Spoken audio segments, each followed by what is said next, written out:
inspirational people who are making our area better. People like Chaplain Robert Allen. He is the chief chaplain at the Zablocki V.A. Medical Center. And I am just very impressed with your resume because, Chaplain, I was reading that you're a life coach, you have like tons of degrees, and you're a minister. And you've written a book. I'm like, wow, I have to give you, I think you're an overachiever or a superachiever. Let's put it that way. Well, you know what? I talk about that in the book. Do you? I do. And part of self-care and how we really have to manage that time and that space, and this, if it's even worth it. Yes, and I think that's very important because a lot of people, and I know there's many people, especially of the older generation, that are afraid to say, "Oh, I need to do something for myself," because it sounds, they think it's selfish. And I was reading a part of your book where you're saying self-care is not selfish; it is something that is important because you become a better version of you. What do you tell people in ways of promoting that and making that a part of their daily routine? I say pretty much the time is now to invest in you. When you get on the airplane, one of the very first things that anybody says when they do the safety brief, put on your mask first before you're able to help anyone else. And so we have to take that and personalize it. We have to take care of ourselves so that we can better take care of others.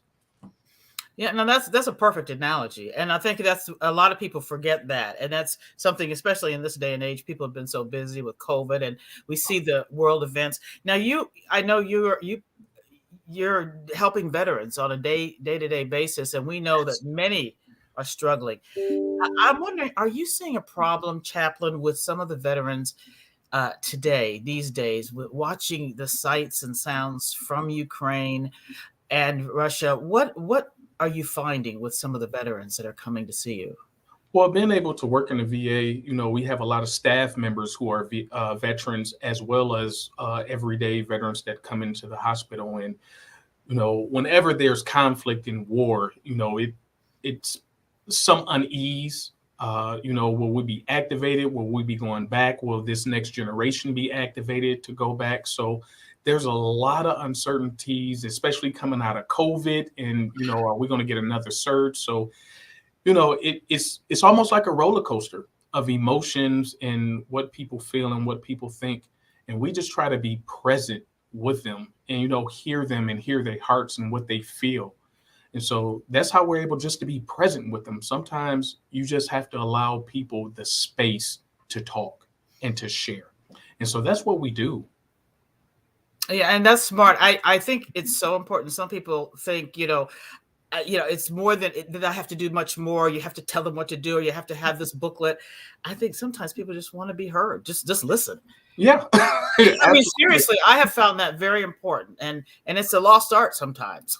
Yeah, absolutely. And, even when I'm visiting veterans or visiting staff or outside in counseling, when I do therapy with people, I listen.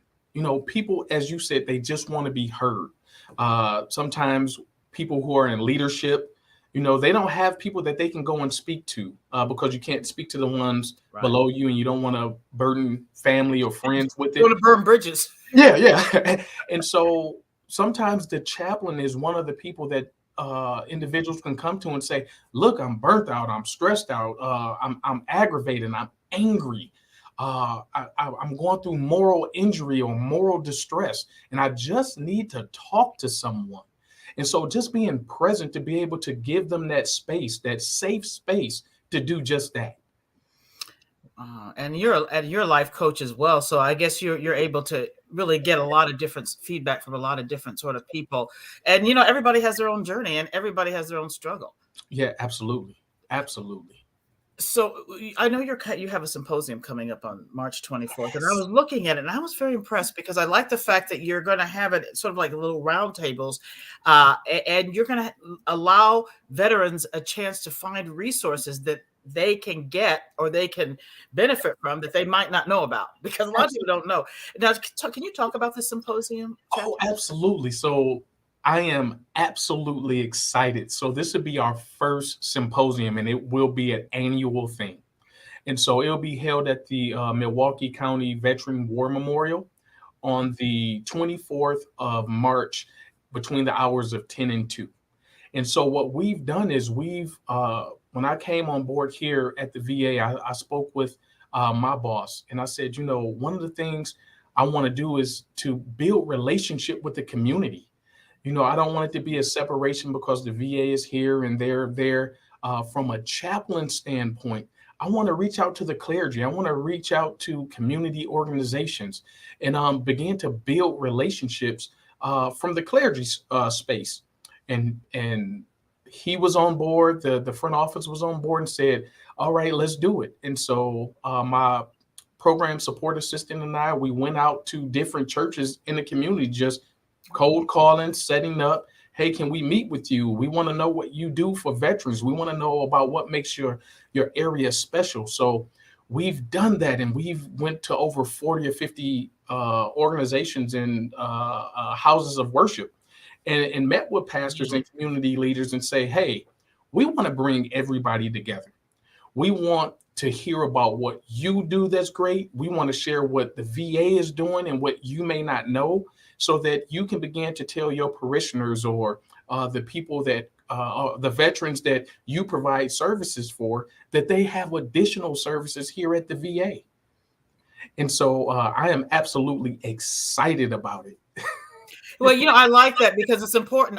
A lot of times we assume that everybody knows how to do everything or get everything together. And sometimes people get very frustrated because if they call a number, let's face it, no matter where you go, if you get a human these days, no matter where you call, you struck pay dirt. Because, right. But you're going to make it easier for veterans to find that help with this symposium.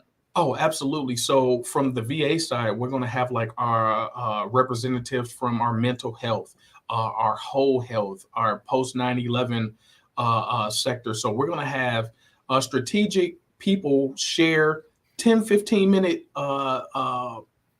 PowerPoints and conversation about what we do that's different. Because from year to year, things change. What was not allowed 2 years ago, there may be money and benefits for veterans this year and moving forward. So we want to educate people. We'll have eligibility and benefits there to say, hey, this is some of the things that you need to do. Come and get an identification card. At the very least, come in, get an ID card that says that you were a veteran. When I lived in Vegas, there were certain things that if you were a veteran, you got state parks for free and different things. Around here too, a lot of places will give you discounts or free. Yeah. And so not only the community things, but also what is the VA or what does the VA have to offer now for that veteran? I am prior Army. And when I got out of the Army, I had no clue that I was eligible for anything.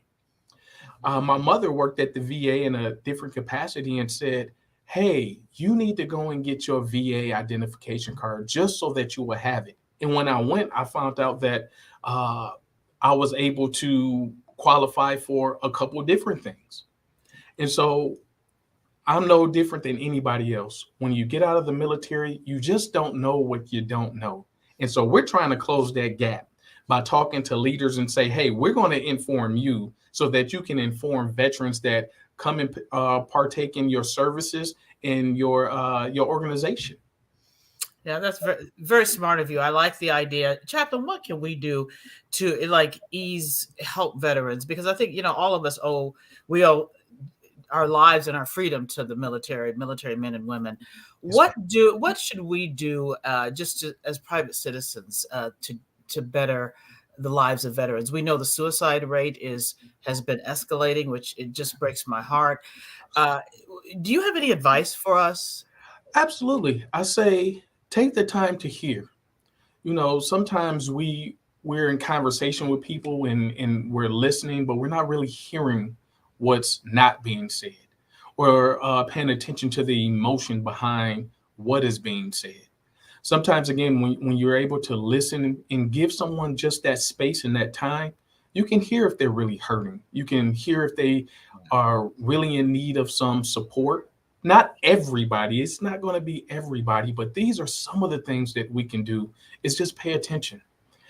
And we have suicide prevention lines. We have a lot of hotlines that can help veterans, whether they have an ID card or anything. if you know a veteran who is struggling, have them reach out to one of the hotlines, give us a call, and let's take it from there. So paying attention, really listening to what's being said and also what's not being said. It's very good advice. And I think, it's something that we have to be mindful as well. It's not just, Mhm. it's up to all of us to have the humanity so, Absolutely. I mean, they served us, we need to serve them. That's my personal belief. Yes, ma'am, and I agree with you wholeheartedly.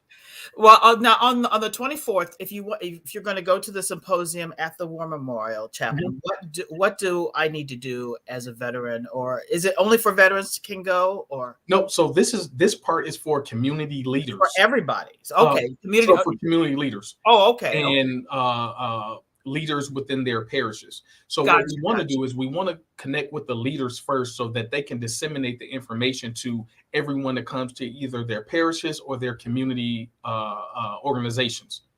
Oh, So we're trying to educate the leaders first so that they'll know. So just for instance, if it's someone who has a church, a parish, a synagogue, or a house of worship in any way, they may have 100 members or 1,000 members. If that is coming across the pulpit or across the pulpit to allow people to know, hey, if you are a veteran, this is what we want you to do. gotcha.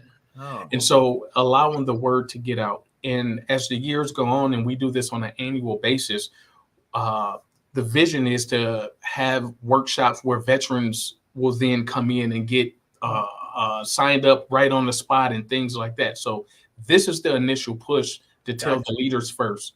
But for anybody who wants to come, if you're a leader in your organization or of a house of faith of any kind, you would want to call Diana Manley, which is our program support assistant here at the VA, 414 384 2000 extension 42160 to RSVP.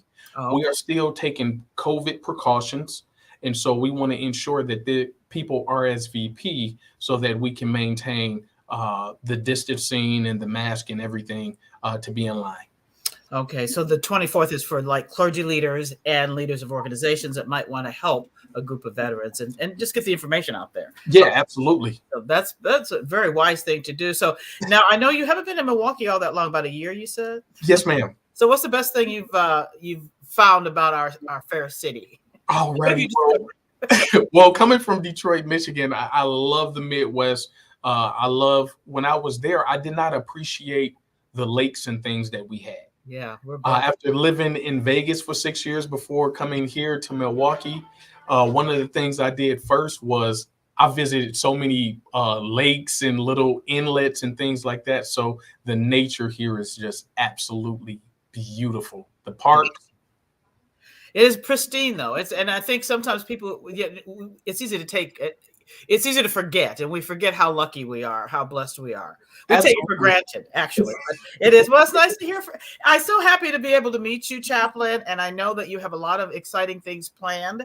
Oh, And I look forward to working with you in the future and helping all of our veterans and just our people just who are struggling and just dealing with life. I mean, it's not easy out here. So oh, not at all. And we all, I agree wholeheartedly with what you said. That humanity piece, we just all need to begin to connect again. absolutely. Couldn't say it better. Chaplain Robert Allen, Chief Chaplain at the VA Medical Center, Zablocki V.A. Medical Center. We thank you for being with us this afternoon. I think it's going to be, it's going to be a dynamic time as you continue to be here and serve, because I think you're going to lift a lot of souls, and we need that. So thank you for being my guest on Lunch with Carole, and I look forward to seeing you in the future. And thank you for joining us this afternoon. We'll see you Thank next you. week.